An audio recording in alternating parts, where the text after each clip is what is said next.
A verdict in the trial of former Prime Minister Sheikh Hasina. Prime Minister Sheikh Hasina. Sheikh Hasina. Sheikh হাসিনার পালিয়েও যেন রক্ষা নেই। এক সময় সবার উপর ছড়ি ঘোরানো রানী ভিক্টোরিয়াকে এখন তাড়িয়ে বেড়াচ্ছে দুঃসময়। দিল্লিতে পলাতক হাসিনার আশ্রয় হলেও আতঙ্ক তার পিছু হচ্ছে না। ফেরারি হাসিনা এখন ফাঁসির আসামি।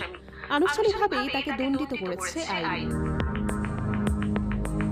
তাই মুখে কথার তুবড়ি ছোটালেও বাস্তবতা উপেক্ষা করার উপায় হার তার নেই। দিল্লিও তাকে নিয়ে আসছে দোটানায়। ফেরত না দিতে চাইলেও নরেন্দ্র মোদীর প্রশাসন বাংলাদেশের আহ্বান আর সরাসরি উপেক্ষা করতে পারবে না। পরিস্থিতি যখন পুরোপুরি ঘোলাটে, ঠিক তখনই আরও একটা দুঃসংবাদ হাসিনার জন্য।